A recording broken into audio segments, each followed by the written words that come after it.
Delhi police ने नरवणे विवादित किताब के प्रकरण में पेंगुइन इंडिया को नोटिस भेजा है, जिसमें विवादित सामग्री के संबंध में स्पष्टीकरण मांगा गया है। इस कदम को साहित्य और अभिव्यक्ति की आजादी तथा संवैधानिक सीमाओं के बीच संतुलन के प्रयास के तौर पर देखा जा रहा है। पेंगुइन इंडिया को पहले ही कोर्ट में जवाब देना पड़ा है और अब दिल्ली पुलिस की भी जांच तेज हो गई है। उत्तर प्रदेश के मुख्यमंत्री ने 10वां बजट पेश किया, जिसमें विकास, कृषि और सामाजिक कल्याण को प्राथमिकता दी गई है। बजट में नई योजनाओं के साथ वित्तीय प्रबंधन पर भी खास ध्यान दिया गया है। विपक्ष ने कुछ प्रावधानों को लेकर आलोचना की है, लेकिन सरकार ने इसे उत्तर प्रदेश के पुनर्निर्माण का महत्वपूर्ण कदम बताया है। बजट सत्र में आर्थिक विश्लेषण और बहस जारी है। अगले वित्तीय वर्ष के लिए ये बजट महत्वपूर्ण संकेत दे रहा है। कांग्रेस पार्टी ने हाल ही में राज्य सरकारों द्वारा प्रदर्शित कड़े कानून प्रवर्तन के तरीकों को लेकर लाठीचार्ज का आरोप लगाया है। उन्होंने इसे राजनीतिक द्वेष और लोकतांत्रिक अधिकारों पर हमला बताया है। पार्टी ने बड़े पैमाने पर आंदोलन और विरोध प्रदर्शन की चेतावनी दे दी है। राजनीतिक हलचल से संबंधित ये बयान आगामी चुनाव परिदृश्य को प्रभावित कर सकता है।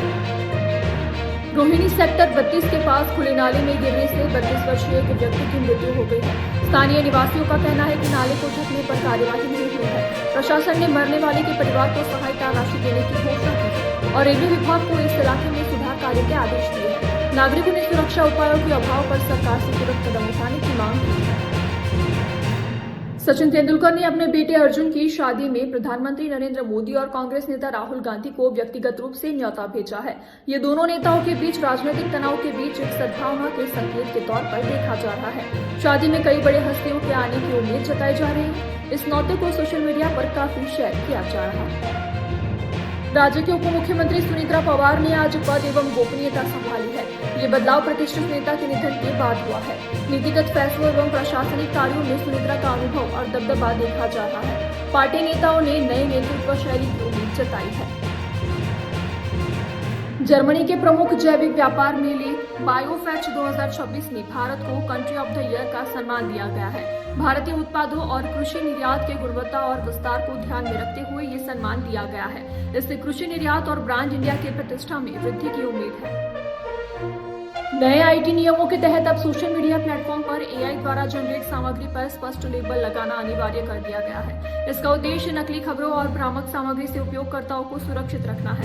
ये नियम 20 फरवरी 2026 से लागू होंगे। प्लेटफॉर्म की निगरानी के लिए तकनीकी साधनों का इस्तेमाल करेगा। लोकसभा में बजट पर बहस का दौर जारी है और विपक्ष ने लोकसभा अध्यक्ष के खिलाफ अविश्वास प्रस्ताव पेश किया है। ये मुद्दा संसद सत्र में राजनीतिक गर्मी को बढ़ा रहा है। सरकार ने बजट प्रावधानों पर प्रभावी बचाव किया है। इससे संसद का समय और विस्तृत बहस की आवश्यकता दिखाई दे रही है। असम की निवासियों की अंतिम मतदाता सूची का विशेष पुनरीक्षण होने के बाद 2,43,445 नाम हटाए गए हैं। अधिकारियों का कहना है कि ये त्रुटिपूर्ण या डुप्लीकेट नामों के कारण हटाए गए हैं। राजनीतिक दलों और नागरिक संगठनों द्वारा इस फैसले का स्वागत तथा आलोचना दोनों हो रही है। आज 11 फरवरी को सोने और चांदी के एमसीएक्स रेट में तेजी देखी गई। सोने के दामों में 1200 रुपए से अधिक की बढ़त दर्ज की गई और चांदी के दाम भी लगभग 2.60 लाख प्रति क्विंटल के करीब पहुंच गए हैं। निवेशकों और आभूषण उद्योग के लिए ये तेजी महत्वपूर्ण है। वैश्विक बाजार में उतार चढ़ाव का प्रभाव स्थानीय रेटों पर दिखा है। आईसीसी T20 वर्ल्ड कप के साथ साथ भारतीय पुरुष हॉकी टीम ने FIH प्रो लीग के मुकाबले में बेहतरीन प्रदर्शन किया है। टीम ने आरंभिक मैचों में अपना दबदबा दिखाया। ये खेल जगत में भारत के लिए अच्छी खबर है। खिलाड़ियों का आत्मविश्वास ऊंचा है और आगामी मैचों के लिए उम्मीदें बढ़ी है। आईसीसी T20 वर्ल्ड कप में आज 3 महत्वपूर्ण मुकाबले खेले जाएंगे।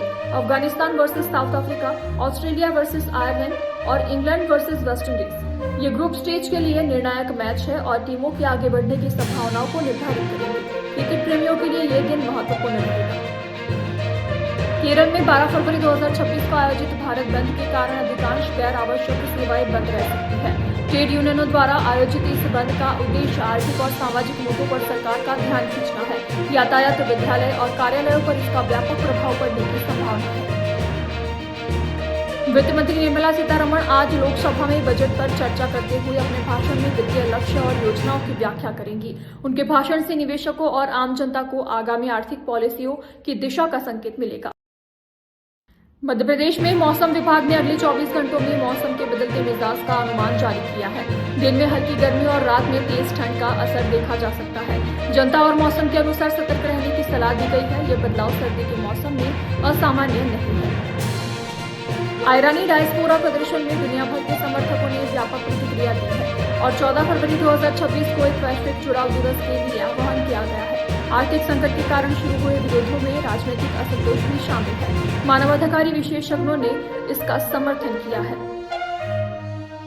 भारत ने कई अंतर्राष्ट्रीय मैचों पर ट्रेड संवाद और साझेदारी को बढ़ावा दिया है, जिससे देश की आर्थिक और भू राजनीतिक स्थिति मजबूत होगी। व्यापार और निवेश समझौतों पर चर्चा जारी है। वैश्विक साझेदारों के साथ सहयोग बढ़ाने के कदम उठाए जा रहे हैं। वैश्विक संकेतों और निवेशकों की सतर्कता के चलते आज शेयर बाजार में उतार चढ़ाव देखने को मिला। सेंसेक्स करीब 350 अंकों की गिरावट के साथ बंद हुआ, जबकि निफ्टी भी लाल निशान पर रहा। आईटी और मेटल सेक्टर में रिकवरी का दबाव देखा गया। विशेषज्ञों का कहना है कि अमेरिकी बाजार और ब्याज दरों को लेकर अनिश्चितता का असर भारतीय बाजार पर पड़ सकता है। भारतीय मौसम विभाग ने उत्तर और मध्य भारत के कई हिस्सों में मौसम बदलने की चेतावनी जारी की है। आने वाले 24 से 48 घंटों में हल्की से मध्यम बारिश के साथ तापमान में गिरावट दर्ज की जा सकती है। पहाड़ी इलाकों में बर्फबारी की संभावना जताई गई है। मौसम में इस बदलाव से फसलों और दैनिक जनजीवन पर असर पड़ सकता है।